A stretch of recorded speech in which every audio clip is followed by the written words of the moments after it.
Now, there wasn't a room from the grandest stateroom where his advice was sought to the lowest house where his news played, where he couldn't walk and wasn't comfortable.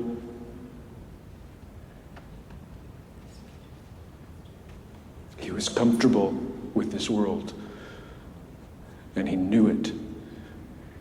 He knew it, and he liked it. And I say amen to that.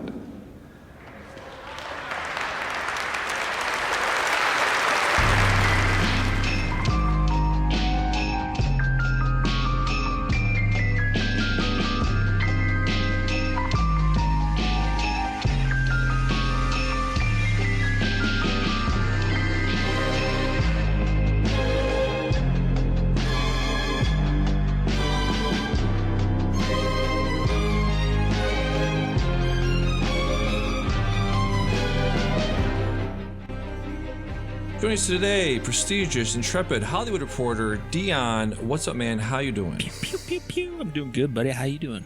Fantastic. So, again, you're joining us here to talk about one of the best shows on television, probably the best show right now on television. We can talk later.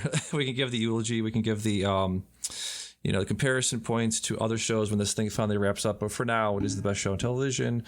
You're here. You're joining me to talk about the season 4, episode 9, Church and State, directed by Mark Mylod, written by creator and showrunner Jesse Armstrong. This is one of the big ones they've been leading up to for the entire season. Since episode 3, this whole thing has been leading up to this one. Just give me your thoughts, overall thoughts. What you think of this episode?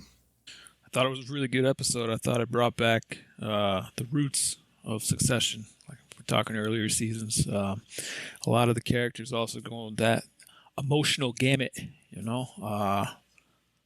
just overall, just a masterclass acting out of a lot of people. So it's crazy, like that they can just sum it up, like what it's like to be at an actual funeral, like to imagine it like it's your father in the casket or something. But they're all just actors. It's pretty incredible. It is incredible. You said that similar thing about episode 3 about how it's just so, raw and realistic and authentic and organic, the way they're depicting these events and these people's lives. And also, it's an incredible feat to portray these extraordinarily toxic people. I think we've gone beyond unlikable characters. These people are despicable and evil and just the scum of the earth.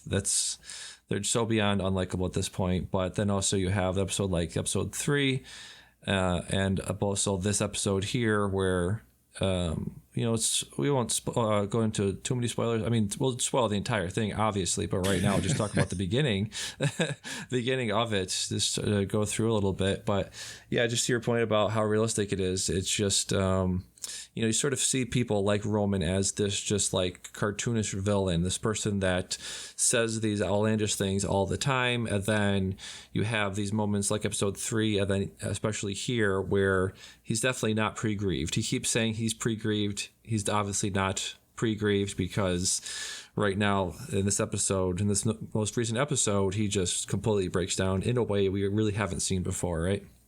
Right. Yeah, absolutely. Yeah, I almost felt like it was, what was Logan's brother's name? Ewan? Ewan, yeah.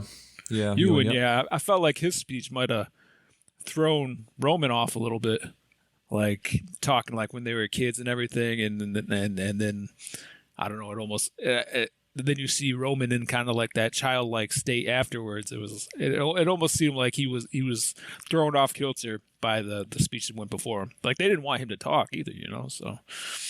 Yeah, I think you're right about that. I think he probably saw his father in a different light that he's never seen him before. He's probably just saw him for the first time as a real human being. I think so much of their relationship has been transactional. It's been a very business-like relationship. It's been a very cold relationship, and that was the first time that anyone has actually ever shown his father in a different light. It's the first time he's ever heard his father depicted as something else other than just a business deal or whatever. As definitely an actual child, as an actual grow a person, an actual person that's grown from a child, not just just like a fully formed being that came into life as an old grizzled. What was the guy from the play from the Christmas Carol? Mr. Scrooge. Ebenezer Scrooge, yeah. Yeah, that was the first time you saw him as something other than just an old Ebenezer Scrooge type. So yeah, it makes sense why that would have happened. So let's just go through it a little bit. Opens with Roman practicing his eulogy. They were talking about this. I just listened to again to the Prestige podcast, but they were saying how when you open a scene like this and you see somebody sort of nailing the thing they're going to do later, it's a very good indicator that they're not actually going to do the thing later. So, right? Because thinking back on it, he pretty much nails the whole thing. Everything he's talking about, I think, is telling that. He sort of yada yadas the whole World War II thing, and then that's the sort of the crux of Ewan's speech about how he grew up, how they were growing up during the war, right? Yep. Yeah, absolutely. Yeah, it seemed like everything that he kind of like passed over or glossed is what Ewan actually covered, and then like he was just trying to I am my father. Look at him. Look at me. Oh man, he reminds me of Logan. He was like more focused on how he was going to be portrayed, almost more than the speech he was actually giving. Yeah, exactly. I have a bunch of quotes in here. The first quote is, "Discord makes my dick hard." Hard. The hard. That's when he's talking to Kendall, kind of asking him, can we tone it down? There's always talk of like, yeah, let's turn the heat up. Let's get this shit done. Let's be as venomous and as strong-willed as possible. And then they always backtrack, right? There's always that conversation of like, hey, too much heat. Not enough heat. Can we turn the heat down? Yada yada, that kind of thing. So after that, Kendall gets a call from his ex-wife. I don't know. Are they actually divorced? I think they was talking about having the divorce, having that thing go through, right? Yeah, I don't think they're actually divorced yet. He said he was going to file for like custody and everything, but yeah, I'm not sure. Right. So he's talking to Robert, calls him and says, we're not feeling safe about this whole funeral. The whole funeral thing seems pretty dicey, so we're gonna head upstate. And Kendall's like, no you're not, fuck you, no you're not. So he goes over to Rava where she was and says like, how dare you do this, these are my kids too. They were talking on the Prestige podcast about like, was there actually kids in that car? And apparently yesterday the kids tweeted out that thing out where they actually were in the car. So that was interesting because I think I think they probably made a decision of like, okay, we're trying to maintain a semblance, or we're trying to maintain a continuum of this has been like a year in their lives or 2 years in the lives of these people, and it's actually been 5 years, so the kids are super grown. It'd be kind of weird, so that's why they probably kept them in the car like that. But yeah, it's always interesting to be like, Kendall's like, I'm doing everything for my family, blah blah blah, when actually he hasn't ever seen Iverson in like 5 years. Yeah. Yeah, absolutely. Yeah. Yeah. So, what was I gonna say? Oh, Bill on the show. He's always concerned about fucking Shiv and Tom's dog, Mondale. Mondale. Yeah, there we go. Yes. Thanks. Monroe. I had it. Monroe. Yeah, it was something like that. So there was a thing where apparently this whole situation where Kendall was blocking Rose's car was partially based on Jason Sudeikis blocking Olivia Wilde's car, which is kind of weird.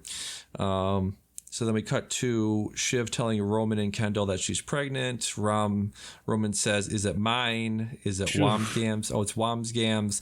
I just thought you were eating your feelings, because this is one of the first episodes. I think, Sarah Snook is actually pregnant. She was actually pregnant. Well, she is pregnant now. So she was obviously getting bigger during the shooting of the show. So they probably made the decision of like, okay, we can either, shoot around this, shoot her from the waist up, have things cover her midsection for the last couple episodes, or we can just lean into it and make the character pregnant, which is obviously what they decided to do there. So any thoughts on Roman just being fucking gross and disgusting? What you said was tame. Yeah. When he said, is it mine? And then he followed up. He's just, just to let you know, if I see you breastfeeding, I'm gonna have to jerk off. And then he even said at one point, like, "Oh, you want to go for number 2?" And I was like, "Dude, what? You've hit your incest quota like in the first 15 minutes of this. Like, holy shit!" But then he kept going. And it was like, my God. Like he later says about his well, I guess like stepmother. I don't know. Yeah, I'm gonna head on Marsha. I'm gonna head on Marsha on my way up here. Yeah. It's like, come on, dude.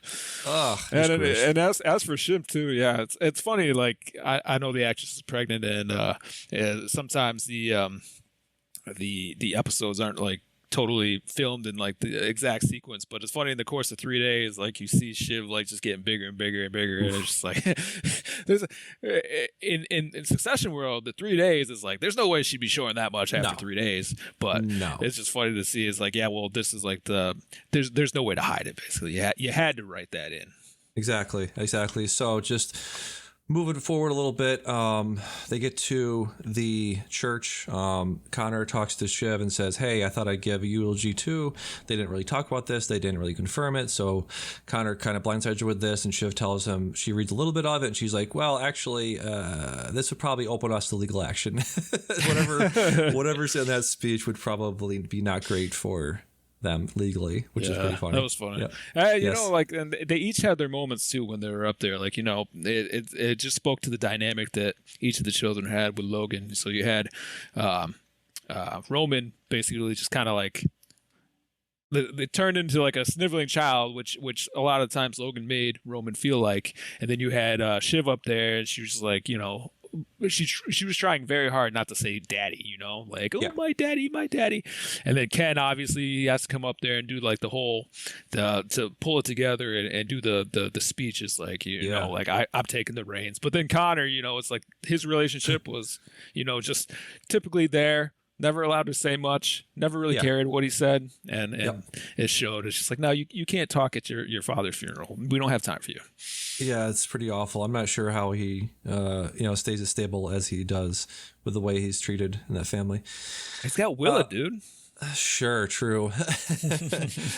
So Kendall says in the church, which I thought nobody really mentioned this, but I thought it was a pretty telling line of like, there's so many money changers in the temple today, which is a reference to, you know, in the Bible, the money changers were in temples and Jesus kicked them out. One of his most violent outbursts in the Bible is Jesus kicking out all the money changers in the temple, which is, you know, interesting. And then Shiv says, "Here comes Carolyn." I think their mother. I think it was Shiv and Caroline. Yep. Caroline. It was Shiv and Kendall and Roman's mother, right? She's like, I thought I could hear the sound of Dalmatians crying. That's always great insults they fling. I was going to say, she was Cruella de Vil. Is that yes, was exactly. That was the joke? Or? Okay. Exactly. Yep.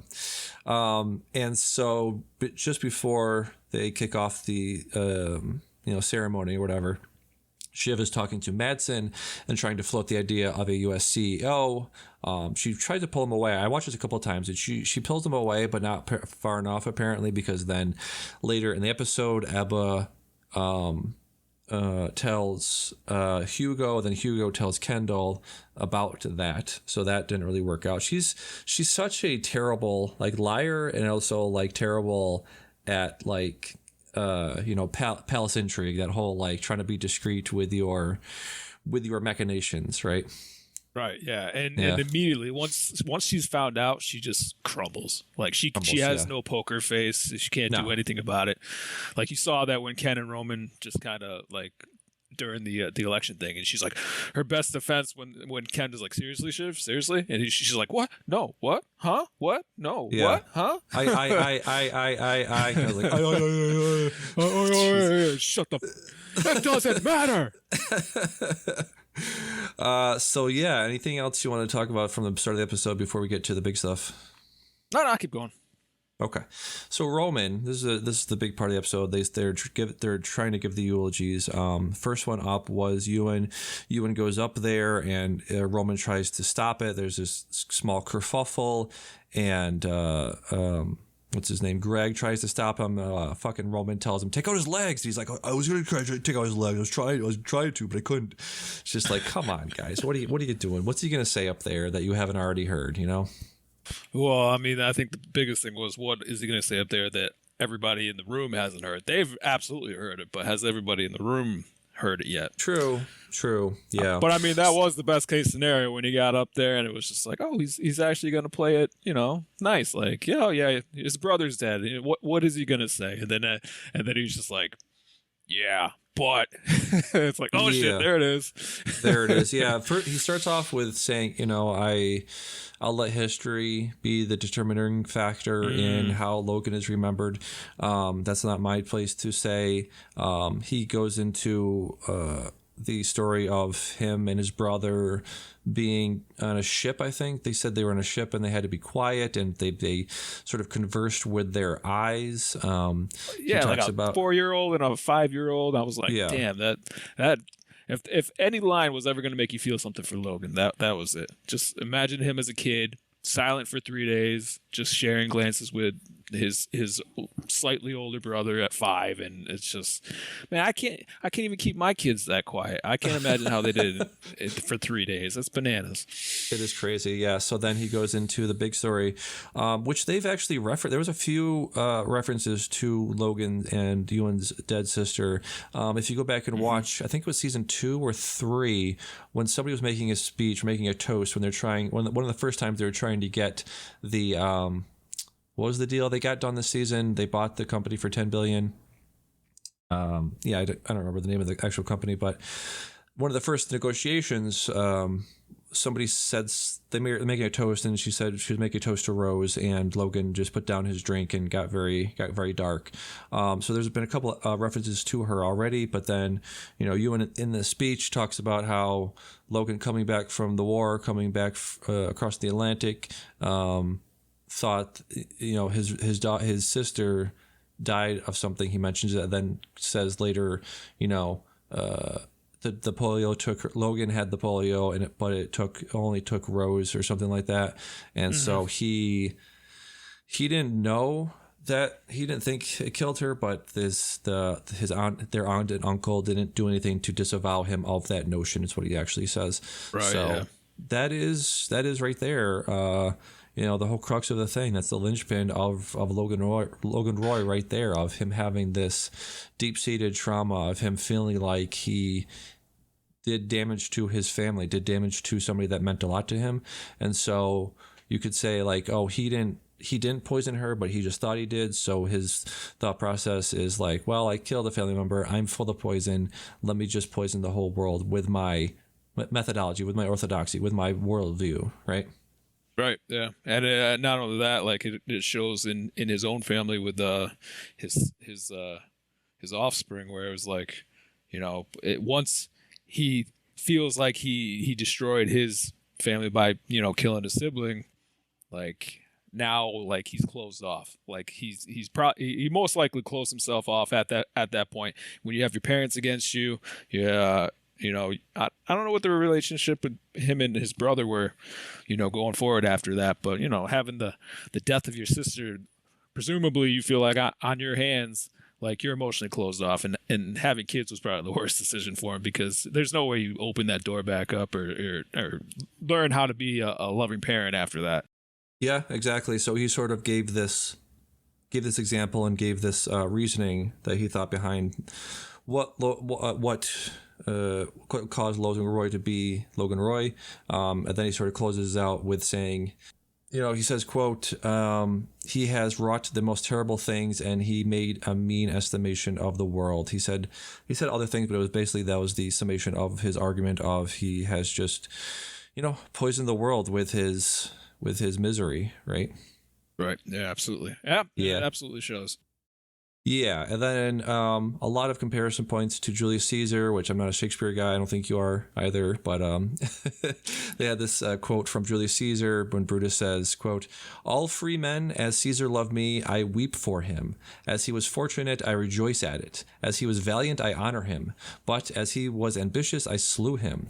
There is tears for his love, joy for his fortune, honor for his valor, and death for his ambition." So that's very much mirrored in Ewan's speech, and Kendall actually says, my father was a brute. Like that's basically how Kendall started his speech, was trying to acknowledge the brutality of his father, but also then we'll talk about it later, but he definitely does pivot to the point of him saying, yeah, he was brutal, he was ambitious, he was a venomous figure, but it was worth it. So Right. Yeah, Kendall's always like on the point of rambling, and then somehow he brings it all together, and you're like, oh shit, all right, yeah, absolutely. I am moved by what you have just said. Yeah, it is that, like you said, you started off the conversation with saying it's a masterclass in acting. It's a masterclass in acting and writing. I think they brought those two things together really well here, where you can write the best stuff in the world, but it's not going to matter if the actor can't sort of portray it well. And so it's an example of a masterclass in both, a masterclass in mixing those two things, where the delivery, like you said, was so perfect, where he's starting off rambling, like, I don't know. He said, I have the whole speech here, but he basically said, he starts off, like you said, stumbling. This is after Ewan's speech. Well, let me go back for a second. He said, Ewan's speech ends. Roman stands up. He's like, okay, I'm going to hit on Carolyn or Marta, whatever. I'm going to hit on Marcia or whatever. As he's going to her up on the there. casket. Yeah, he sees the casket. He's like, and then he just breaks down, as in a way that we've never seen Roman break down before, because it finally hits him. Whether, like you said, whether it was the speech, whether it was seeing the casket, whether it was everything, just finally, the pressure finally caving him in. He walks up and he's like, is he really in there, is what he says between sobs. I guess there's people that were there. There was the extras that were there that watched this happen over and over. He had to do it a few times. He had to do this part a few times. And they said it was incredible every time he did it. Roman says, he goes up to the pulpit and he's like, he breaks down, and Kendall and Shiv are there trying to console him, and he's like, is he really in there? Get him out. So it's just this, like you said, reversion to just a childlike demeanor, a childlike mentality of, it's just, he's scared. He's so fucking broken and so fucking scared in that moment, right? Yeah, and almost like Logan has always had a way of making Roman feel small. Like there's been so many occasions where like think about when Roman sent the dick pic, right? And he like sits there, and that look on his face, like he's like, oh shit, like what's dad gonna say, and you're just like, are you a fucking pervert or something like that? And just the way that's just one of the many times where Logan just being in the same room would make Roman's character just kind of shrink back into, like, shrivel up, and this was another one where it's just like, this was the ultimate shriveling. Like, this is like straight up regression to childlike state. This is just one last time you had Logan's presence just crushing Roman. Logan's presence crushing Roman. Yeah, there we go. Yeah, exactly. Then we'll see later where he's just like, the thing that defined Roman's life was abuse, and so he's finally free of that abuse from Logan, but then he goes out and seeks more of it later, but we'll talk about that later. So Roman sits down, so he's totally inconsolable. He can't do the speech. So then Kendall walks up, and he's not, again, like you said, not sure what he's going to say. He makes a movement with his pen to sort of underline something or write something. And he puts the pen down and just sort of starts off with saying, I knew my father. I've said it, and it is true. I have the whole speech transcripted. I won't say the whole speech, but I'll just say the bullet points. Like you said, he goes up and he starts stumbling over his words. He says, I've said it, and it is true. Which immediately when he said that, and I'm writing this down, and do you remember when Greg was giving the deposition, and the guy asked him, like, are you Greg Hirsch? Yes. Gregory Hirsch? And he was like, if it is to be true, then yes, I could confirm. So Yes, it shall be. Kendall says, what my uncle said, yeah, my father was a brute. He was tough. But also he built and he acted. And there are many people out there who would always tell you no, give you 1,000 reasons not to act. But he was never one of those. He had a vitality, a force that could hurt, and it did. But look at the lives and livings and things that he made and the money. Yeah, the money. I gotta laugh.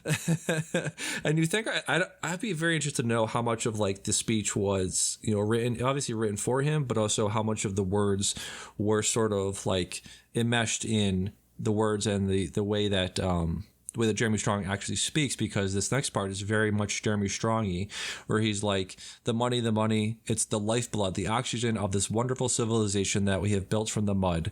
The money, the corpuses of life gushing around this nation, this world. That felt like a very Jeremy Strong line. Corpulus. He just said it, but I forgot what actually he said. Corpusculus? Corpulus is, or something like that. Something like that. But yeah, he says that.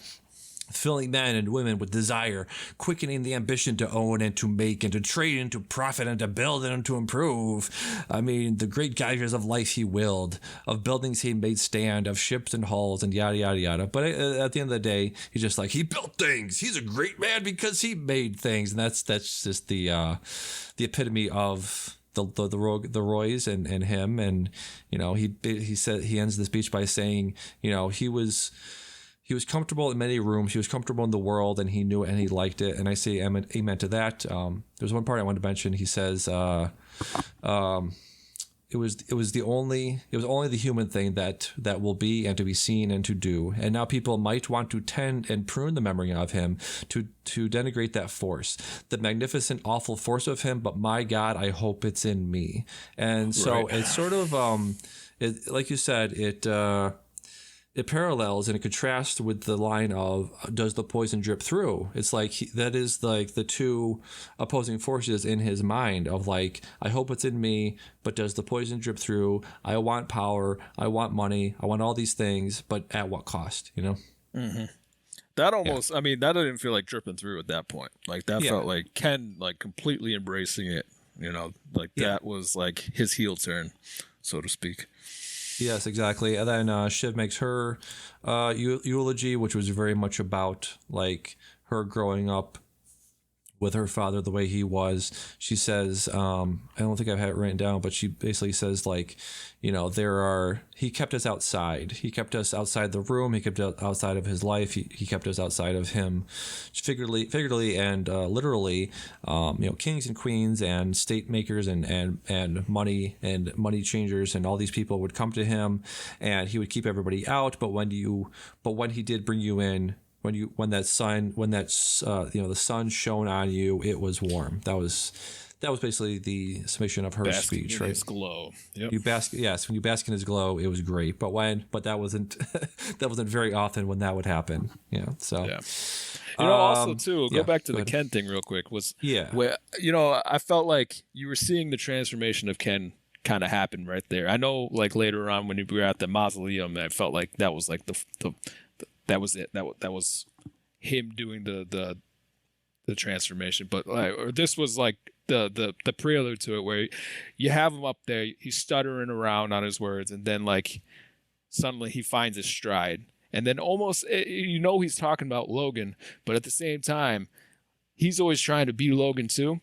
Yeah. And I felt like at one point, he was talking about how he's going to see himself. And that's why it got easier for him to say the things that he was saying, because this is what he was going to turn into. Like, he's looking upon all these people. He's like, I'm going to be the new Logan.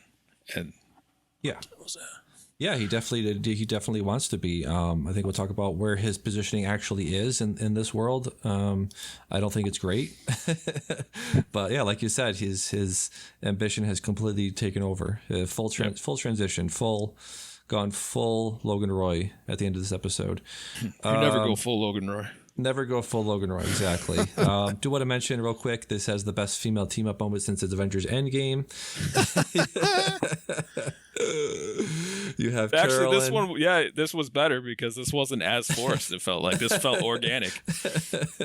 Carolyn grabs Carrie, and she's like, Carrie, can I speak to you for a moment? And she's like, who is this? And she's like, this is my brother and my friend who's a lawyer, because I thought there was going to be issues coming in or whatever. So Carolyn takes her to meet Marcia and Sally Ann. Carolyn says to Carrie, Sally Ann was my Carrie, so to speak. So they're all sort of coming together. There's this bond that they've woven together from this collective trauma of Logan all having fuck them all, literally and figuratively. Yeah. Ground his teeth next to them. Yes, exactly. So apparently Sally Ann was played by Nicole Anzari Cause, Brian Cox's real life spouse, which was interesting. Then the quote that Carolyn says, I thought was apt in this discussion, but also for the episode, where she said in season 3, I believe, where she said he never loved anything he wouldn't kick to see if it would come back. I think she said that to Shiv, right? Around season 3. Yeah, okay. Yep. Because I was thinking Shiv was involved, and I thought for a second that was Shiv's line, but if she was talking to Shiv, that makes sense. Yes, exactly. So that was an interesting scene. And so after the funeral, they all go to this mausoleum that Connor had apparently been to a bunch of times, right? And so they're looking at this tomb that Logan wanted to be buried in, because he didn't want to be buried in the ground.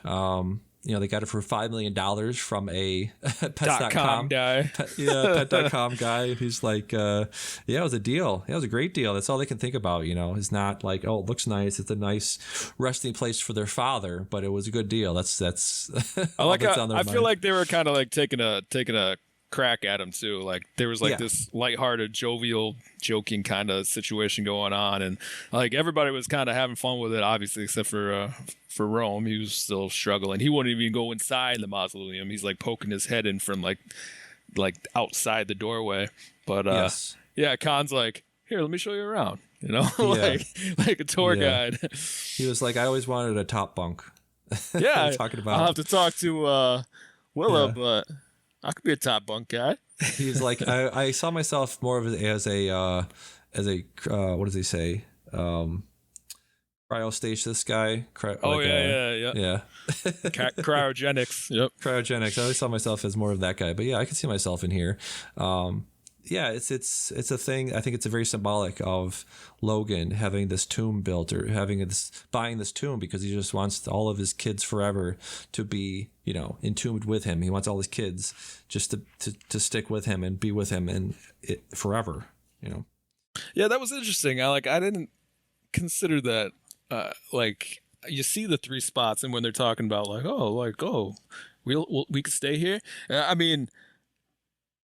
Yeah, when they had that little therapy session in the karaoke place, it kind of shone through that Logan loves his kids as much as anyone could love, or as much as he can, and it just struck me as weird. I almost feel like while you're saying all right, I'm gonna be buried with my kids for eternity, I almost feel like the other 3 or 4 spots inside the tomb were almost more like an afterthought. I don't even think he considered having his kids in there with him, but maybe they did. But yeah, it's just because they got a deal on it. He probably was just this is a big old mausoleum that's going to be a testament to my glory, and you're going to know that Logan Roy is here. But then it's just if the kids are there too, it's fine. But I don't know.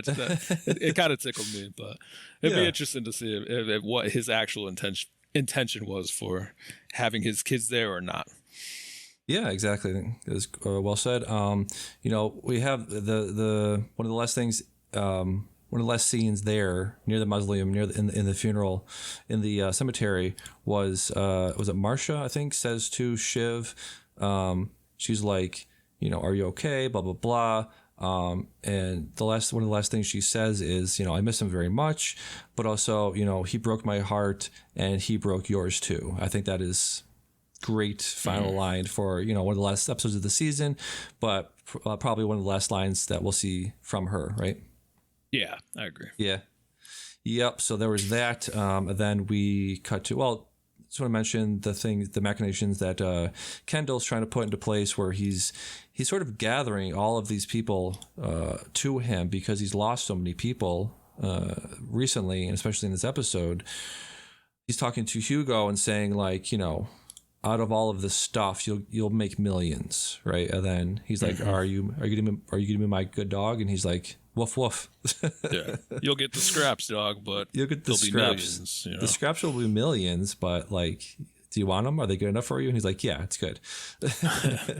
So then we cut to, after, not the after party, the reception for the funeral. Kendall is continuing to sort of gather people to him, keeping your enemies close, right? That whole thing. Talking to Colin and saying like, so I heard you are in therapy. And I took that to mean a couple different things. I think maybe I misinterpreted it. I think what I thought was happening was like he was blackmailing him and saying like, oh, are you mentally unwell? Are you mentally unstable? So I can use that against you. Do you think that was what he was doing? Or was he trying to get close to him and be like, hey, that's fine that you're doing that. I'm just letting you know that's fine. And then, do you want to work for me? There's a little bit of both because he kind of was like making fun of him a little bit for it. It's like, yeah, right. big tough guy like you, like doing therapy, like, huh? Yeah, almost like he was struggling not to pull a Matson and be like that's gay. But yeah, ultimately I think his goal was to basically recruit all of Logan's his old team, basically, like get the security guy, Hugo. He even went up to which one was it afterwards?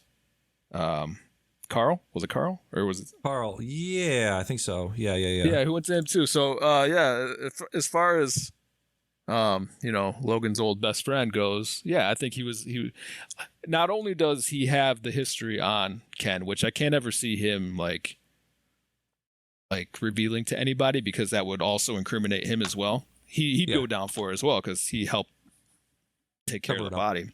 Yeah. I think I think he was being genuine and saying, "Hey, come work for me. I'm going to do this like my dad did this." So yeah, I could be your friend just like you were my dad's friend. Yes. I like how too he was just like he's like, "No, I don't like that." But then afterward, he was just kind of like nodding, like he's actually going to join his team. Like, this is crazy. Yeah. So then Kendall goes up to Jared Mencken, starts talking to him, starts glad-handing him, trying to get him on his side. And I thought this was really interesting because throughout this whole season and even back into last season, they were convinced that he is going to be on their side in terms of deregulation and letting the deal. I'm not even sure what the hell's going on with the deal. They're like, we want to kill the deal, and Megan's going to kill the deal. Or no, they wanted Kendall wants the deal to die so they can retain ownership of Waystar Royco. Right. So Kendall's talking to Mencken and being like, "Hey, bro, what are we doing here? Are you going to be on our side?" And Mencken is just like everybody. He is an opportunist. He's going to say whatever he needs to say to get the best deal for himself. So he doesn't say what they want him to say. He basically is like, well, we're going to have to think about this. We're going to have to jump through the hoops. We're going to have to talk to the FDIC. We're going to have to talk to all these, regulatory committees and all this stuff. Yep. And then they're kind of taken aback, right? Because they thought he was just going to be. They thought he was going to play ball, right? Yeah, it's two things. I think Ken is coming in and he's showing really no tact. Because no politician is ever going to say, yeah, let's do something shady. Here's exactly how we're going to do it. Like Ken wasn't just looking, hey, you're going to play ball. Like, it's like, let's talk about it. Let tell me how you're going to break this deal. And he hasn't even become president yet. But like, if anybody's overhearing this conversation, I'm like, this is like, I don't know what you would call it, what the actual crime would be, but it's definitely collusion of a sort. And it's definitely damning to Mencken if anybody was to find out about it. No politician says cut and dry what their actual goal is. So while, Mencken is still a slimy politician, and I could see him easily just double crossing, like making promises he never had any intention of keeping. I thought it was ridiculous that Roman thought he had the future president in his back pocket, And for Ken, like Ken even said it too. He's like, remember how he was telling Roman? He's like, yeah, you fucked it, but you know what? Like, I need you now. Like, you fucked it, but get your head together. Yeah. Like that's the thing, Like that's the thing. Yep. So. Yeah, no, they are, like you said, they are doing all of this way too out in the open. Like you said, Kendall was too forceful with it. He was too, like you said, he wasn't. What did you say? He wasn't tactful with it. But then you definitely have everybody just coming up to Macon. Fucking Connor, fucking Greg, everybody. Roman too was just swarming him, being like, hey, let's get a piece of this. Let's do this. You're president now. We helped you become president, so you need to help us. Blah blah blah. And then, which I thought too was them trying to like stop Ken from like taking all the power. Did you get that vibe? Like yes. First Roman comes in, it's just like, hey, no, wait, you're my guy. Like I orchestrated this. Don't forget about me. And then Shiv comes to like defend Mattson, and they all wanted their piece of the pie, but at the same time, Ken, they wanted to directly stop what Ken was doing. Yes, they do. They do actually. It's all about like Ken wants to kill the deal so he can retain ownership, retain control of the company. And big picture, it's in more people's best interest to let the deal go through, let Corporation A eat Corporation B, let that thing grow. Is there going to be cuts? Yeah, sure. Is there going to be, layoffs on the top brass like they were talking about? I think in episode, was it 4 or 5? Yeah, the kill lists. The kill list, exactly. There's going to be kill lists, but overall, it's going to be much better for, capitalism and better for everyone in general for the deal to go through. So they're definitely going to try to go that route. Like you said, Shiv grabs Macon, pulls him over. They have a conversation with Mattson, talking about frictions, talking about ideology, talking about where your sympathies lie, talking about how Shiv doesn't like Macon, doesn't like his politics, and so Shiv basically is trying to smooth over some of those concerns by saying, my feelings don't really come into it. Also, there is like a allusion to her being pregnant. She's like, I'll just have a C-section. I'll be ready to go the next day, sir. So it's always so fucking weird, Yeah. Which I think she kind of fucked it too. Like, I mean, I don't think, like, obviously he's like kind of the GOP candidate. I think that's what they're trying to portray. Yes. So, like, automatically right out of the gate, I like presenting Shiv as like any kind of option was instantly a bad move, because I don't think he had any intention of letting that happen. But between her and Ken, I feel like, and actually Roman too, because like he insulted Roman as well. Like he was, what do you call him? What was the little name for him? The Tiny Weeper or something? Or yeah, oh yeah, what was it? It was great. It was something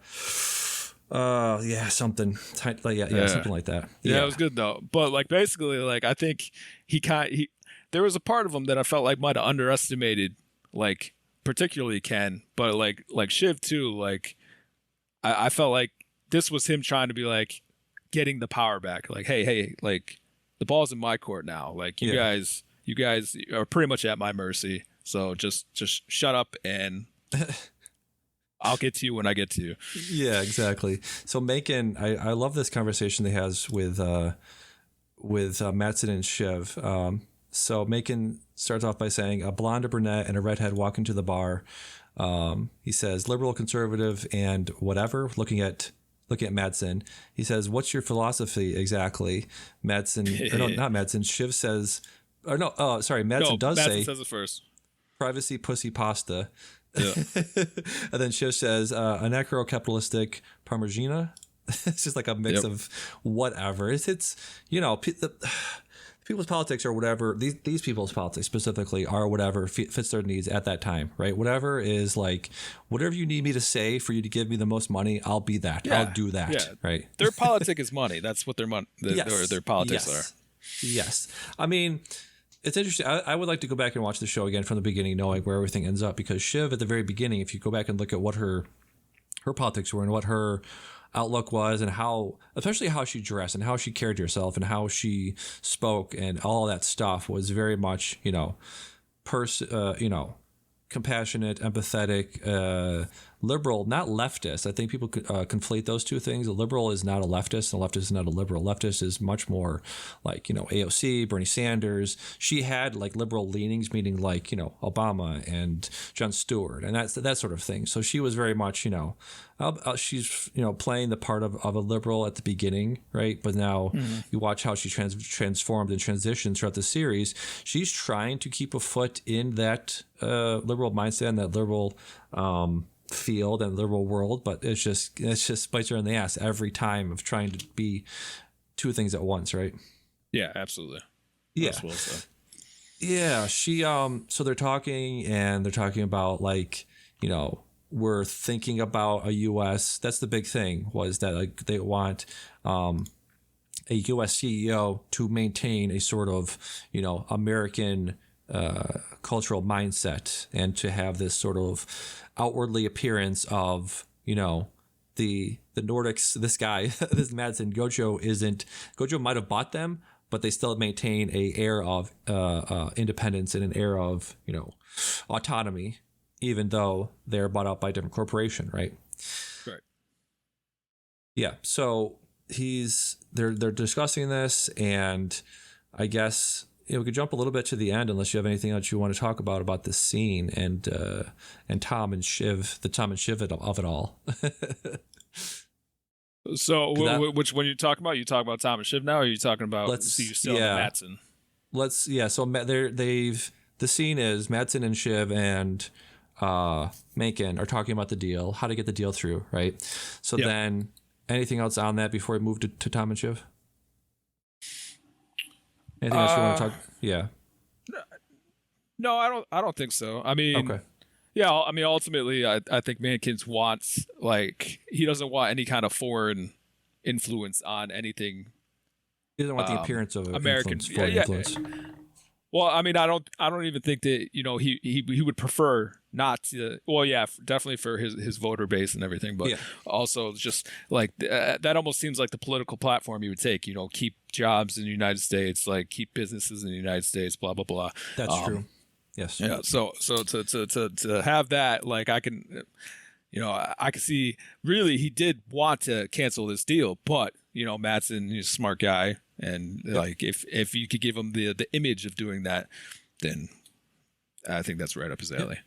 So we move to Tom and Shiv. Tom and Shiv have a discussion, and there's, like you said, so much communicated with their eyes. Again, talking about the eyes and talking about Ewan and Logan as kids, speaking with their eyes on the ship. A lot of information is transferred between their eye contact, between Tom and Shiv and their eye contact. In this scene, Tom says, I got to get back. It's getting a little Timenemy. I can't speak today.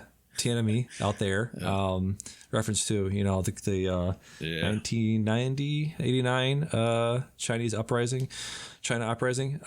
So, they're talking, and Shiv takes a swig of champagne, and there was this, they mentioned this a bunch of times on the Prestige podcast of like them doing a purposeful depiction of how she's not consuming alcohol for a lot of this season, but now is just fully on display here of her just not giving a fuck.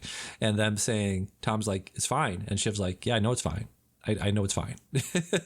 When you say not giving a fuck, I felt like she was trying to hurt Tom there. Yes, okay. Exactly. That's exactly right. So they have this conversation, very like emotional conversation. And I've listened to the conversation we had about them last time a couple of times where we said, and I was convinced, you were convinced, we were all convinced that it is over. And again, talking about the masterclass writing in the show, the masterclass performance of the show, that they can do a scene like that out on the balcony, and the audience is convinced, we're convinced that they're done. And they're not, and that's amazing, right? Yeah, it's amazing and the ridiculous. The rug pulls in the show just never stop. Like it just goes to show you, like, as cutthroat, as barbaric as these people can be to each other, like, they are so emotionally damaged that, like, as soon as it's like when Shiv was talking about Logan, like when you are in Logan's light, it feels so good. When you find somebody that cares about you, like they all have these moments where it's like, you know what, like, you know, maybe I just follow my heart, you know, maybe we just go be farmers and sell all our possessions like Tom suggested. Like you could just see like the door opening back up there, and it's just like, are you serious? You guys said some hateful shit to each other. Get real. This is a toxic relationship. I mean, it is. Well, Mondale might be super happy about it, so who knows? That's what Bill was saying on the Prestige podcast. Like, guys, take Tom. Tom's gonna go back to the apartment. Fucking have him take Mondale around the block a couple times. That poor dog's been in there for fucking 7 days. He's been shitting and pissing in that room. Let him out, please. That apartment has to smell terrible. No wonder Tom can't sleep there. Yeah, exactly.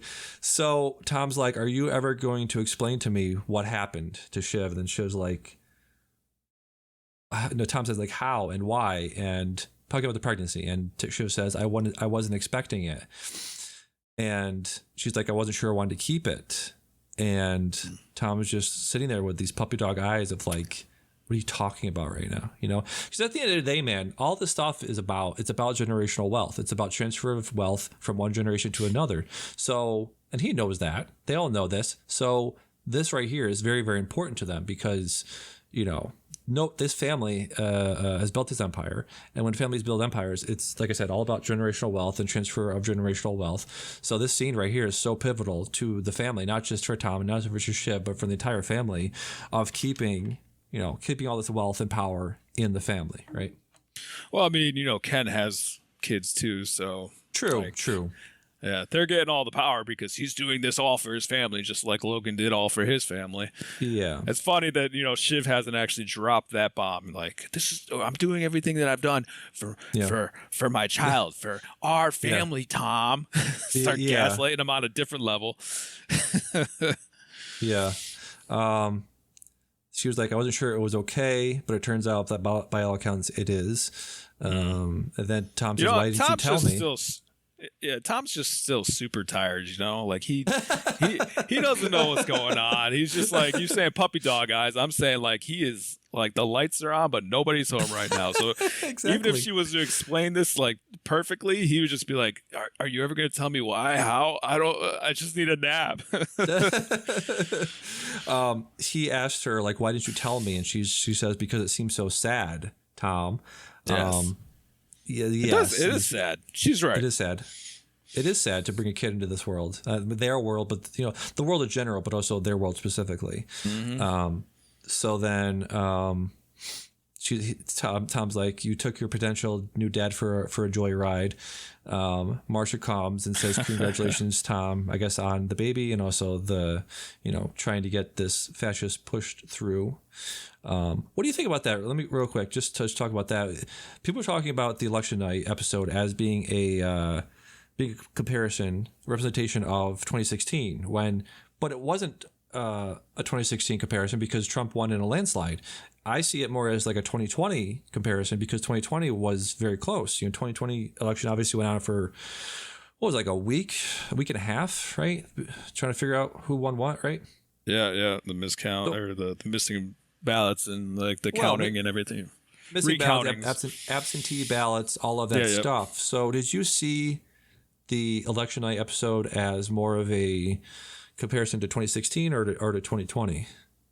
I mean, both? If you were to try to do a 1-for-1, then I'd say 2020. But I think it was taking bits from each one. Like, you know, with the 2016, a lot of people didn't have.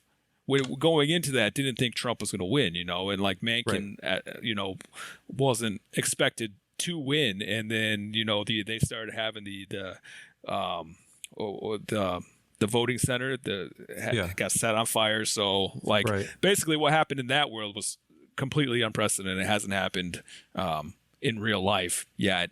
Hopefully this doesn't encourage, you know, anything like that to happen. But so like what happened with them was unprecedented. So like it took its own liberties. But yes. I think the big points were basically the shock and awe of it. Like somebody that wasn't supposed to win, suddenly now it's like neck and neck, and it's looking like the bad guy is going to win, or at least the guy that most people didn't want to win. Yeah, so in that aspect, absolutely. Yeah, exactly. So Shiv's talking to Carolyn. Carolyn comes up and it's like they're talking about the pregnancy, and Shiv says like, I'll just do it the family way. They don't grow up emotionally stunted, do they? Carolyn says I shouldn't think so. She says to Tom, what do you think? Carolyn gets pulled away before Tom can answer. Yeah, it's just I just want to talk about the scene for a second because it's so one of the best scenes of the show. Really, Tom pulls Shiv aside and says to her, "I want to say I'm sorry, about everything, blah blah blah, for not being here." Just crushing it, like great acting in the eyes, right? From Sarah Snook and from Tom. Tom always looks like he's just about to cry. Like he does. He does. But yeah, with. Sorry. Yeah, so they're talking with Sarah too. Like she has like these 3 expressions that she always uses, yes. and like a lot of them is just like her eyes are wide open, staring. Yeah, she can speak a lot with just those 3 facial expressions. Yes. So they're talking, and he's talking to her about being on the plane. Again, this is like the first, nobody's really had, they don't do this. They don't have these, heart to hearts, right? They don't talk about things straight on, whatever it is, it's business or family or personal or whatever. They never have these like fully transparent, fully open-hearted discussion about anything, right? Mm-hmm. So this is a brand new context of how we're seeing these people. Like we said, Roman, we've never seen him like that. This is another example of like a new conversation, a new way of speaking that these people we've never seen these people do before. He says, I was on the plane and he was dying or did die. And he's like, I just wanted you to know that I was there. And I said goodbye to him, and she just loses it. Yeah. Yeah. Yeah. She was looking at it like, oh, you're working, you can't get away. And like on a level that definitely hurt her that, he wasn't at the funeral, but at the same time, like, he was doing what he had to do. But he is right. Like he said goodbye. He was there. He was like, I was the first one there, basically. Like I called you, and was giving you play by play. Like I experienced this, and I think he'd forgive me because actually, Logan probably would forgive him for choosing to work over going to a funeral because I think they did something like that like Ken, he chose to do something, and Logan gave him a ton of shit. Like, oh, like you could come here, but couldn't work or something like that. So, what Tom is doing is almost exactly what Logan would expect and want everybody to do.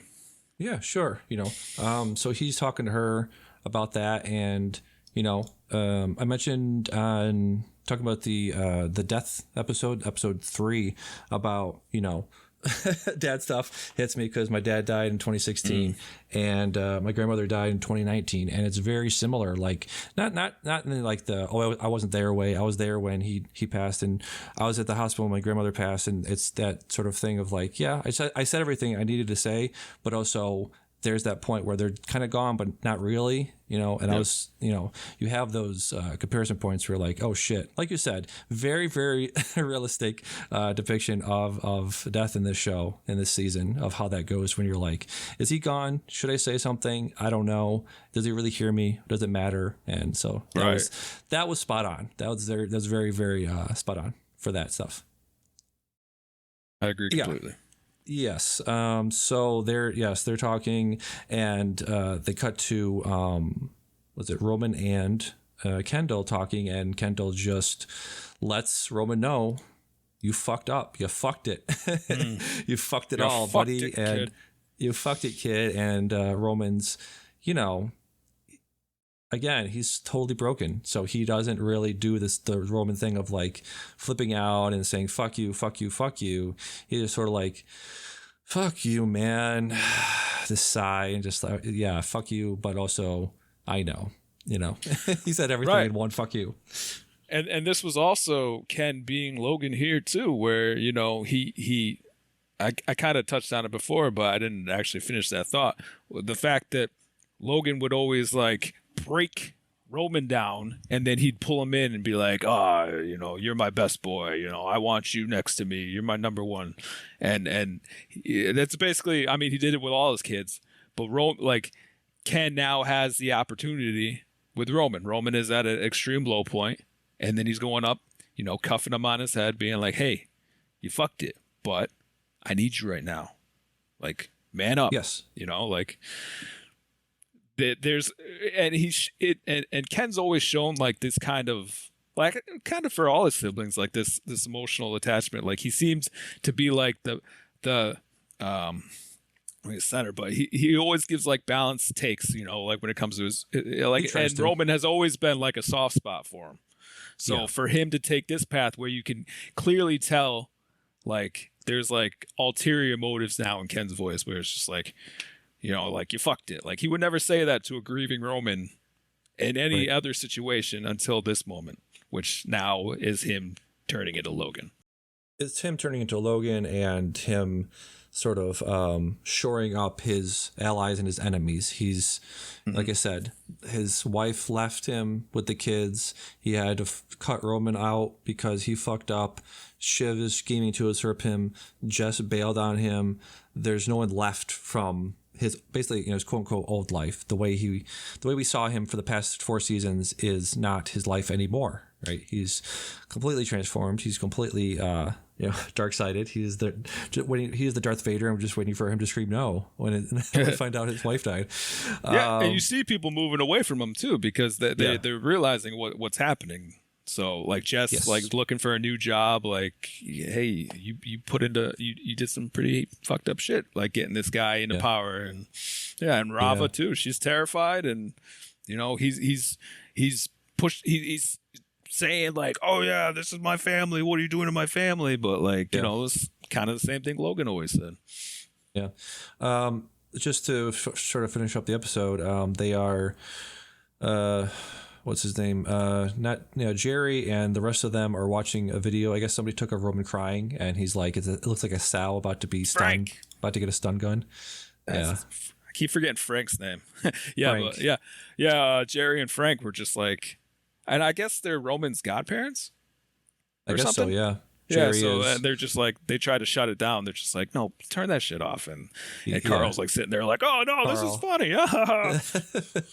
Carl and Hugo and Frank and Jerry are all standing around looking at this video, and they're like, come on, that's too much. But those are the type of people they are. They would laugh at somebody's wailing about their father being killed or father dying. Yep. Yeah, especially being Carl. dead. Carl has no scruples. No. So near the end, we have Roman leaving the reception, leaving the apartment, going out and trying to get assaulted for many different reasons. He knows he's lost control of the situation. He knows he's lost control of the deal. He knows everyone's just pushing him out. He just lost his father. He fucked up at the funeral by not be able to give the eulogy. He's so fucking done with everything. He's just like, fuck me up. Somebody hurt me so I can feel, Yep. So that's basically what that was to me, right? Yeah, no, I agree. I mean, he was also like letting out his frustration, just like, screaming at the protesters, like, fuck you, you're stupid, you're dumb, blah, blah, blah.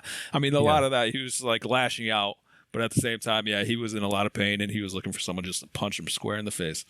Yeah, like his dad would do. Very end of the episode is Madsen calling Shiv and saying, yeah, good. That deal will work for us, work for the board, and we'll be installing an American CEO. Now, he doesn't say we'll be installing you. He didn't say we'll be installing her or him. Never alludes to who it is. So who do you think it was? Oh man. So there's 2 options. Okay. I think I made it known before that, I mean, it has to be someone that wasn't at the party, right? And who was not at the party? Greg has been seen in considerable amount of time in that episode. Yep. And he insisted that he got his a meeting, with Mencken, like when all the siblings were in there, Greg also came in and was just like, hey, so if you were to put a U.S. CEO Yep. and they're looking for a puppet, there is no better puppet than Greg. He even had that thing where Mattson low-key respected him for, where he was, so let me get this straight. You go in and you tell all these people they lost their jobs, and then like Greg started laughing about it. He's like, yeah, if anyone ever needed any bad shit done, that's where I come in, you know? Like, yeah, that was his interview, his original interview. So that's why I think Greg is he's poised to become CEO. Yeah, exactly. I think you're right. Figurehead. Figurehead. Yeah, symbolic CEO. Yeah, I think you're right. Like Shiv is. They all want it too bad, right? So that's that. They all have that. They all have that negative that they want it too bad. For Shiv, she's. You know, he looked at her in this misogynic way of like, oh, you're pregnant, you're going to be this, you're going to be emotional, blah, blah, blah. They saw Roman completely break down under pressure. So they're like, he's out because of that. He fucked it. Kendall. Too savvy.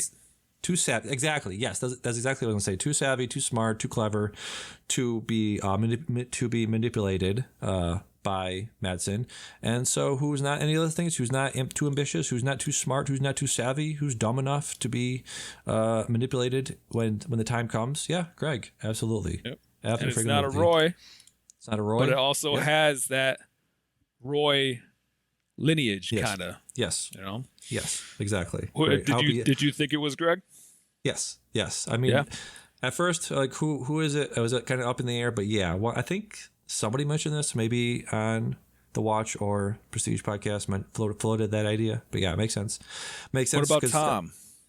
No, they've what's his name? Tom's taking a nap finally? Yes. Mattson.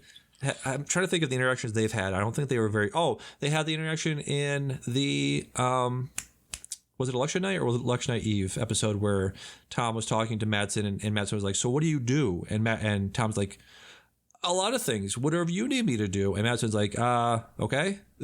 So I think that was election night. Yeah. Yes. So he's out because just not unstable, but he can't make a decision basically. So undecisive. Well, I mean that works for the whole puppet angle. It might. He was also rubbing elbows with him at the summit too. Yeah, it's possible. I think if there's a number 2, it's Tom. But yeah, like you said, probably Greg. Yeah, my tiebreaker for that is my tiebreaker is because of the power dynamic between Tom and Greg, and you see it slowly kind of even out. And like on election night, Tom was like, "No, I need you to be." Worker Greg or whatever he was saying, you need to be my bitch today. You need to be my bitch. But I can see the power balance like kind of creep into where they're even, and eventually now Greg can be like, no, you need to be my bitch now. So or the disgusting bros. One's doing Waystar and the other one's doing ATN. You know, like they're on top. Whatever. Exactly. Finale is the Sunday. It is 90 minutes. Do we think there's going to be a time jump at all in that episode? A sort of where they are. Are they going to do like a where are they now sort of depiction here? You know what? I mean, I hadn't considered that, but yeah, that does seem like it would be the easiest approach. Yeah. You know, I mean, they could pretty much just write in whatever they want that happened between that. Yeah. It'd probably be the cleanest. Not the whole episode. I'm saying like do an episode like this. I mean, they've shown they had the preview at the end of this episode, but you know they could do a regular episode and then 90% of the regular episode is present day, and then the rest of it would be like a 10-minute time jump of them doing things of wherever they are. You know. Yeah. Okay. Could be that. So yeah. Last episode's coming up Sunday. We'll probably do another recap pod, another recap of the series as a whole. Very excited. So, what do you think the final scene is going to look like? You had to take a guess. It's got to be something that's. It's got to be something that's. What do you call that? Like it's comparison. It's a comparison. It is a parallel. It's an image that runs parallel with things we've seen before. I think. Like how it started with like Logan or something sitting at his desk. Yeah. The chair turns around and Ken's sitting in it or something. Something like that. Something to do with. So the image that we see Kendall in a lot is like, in the bath, in a pool, in the ocean. So I'm assuming it's going to have something to do with Ken in some sort of body of water, right? It could be that. I think. I don't know. I think it's just a wide shot of like the whole business going on. Like I think the whole theme of the show, or one of the major themes of the show, is business continues, business goes, business usurps all. Like you said, their politics is money. So I think the ending image is going to mirror that. Is going to sort of summarize that of like, they are fucked up. This is a fucked up family. This is a fucked up operation. This is a fucked up institution. Capitalism is, but it rolls on. The ball keeps rolling. Exactly. How do you think it's going to end? I think it's probably gonna be Connor reaching in and finger above a red button because he finally got sent to a country that has some nukes. That could be very or well. a freeze frame high five between the disgusting bros. That'd be great as well. So we will recap. We'll reconvene when that episode drops, and I'll be very excited to do that with you. You too, buddy. Thanks for having me. Yeah, with that, this episode is probably going to drop tomorrow. I'll probably put this out early. Don't need to put it out with the main pod itself. We can drop this independently. So look forward to that. Look forward to another pod Monday. And good times, man. Good times. So we will catch you then. Bye-bye.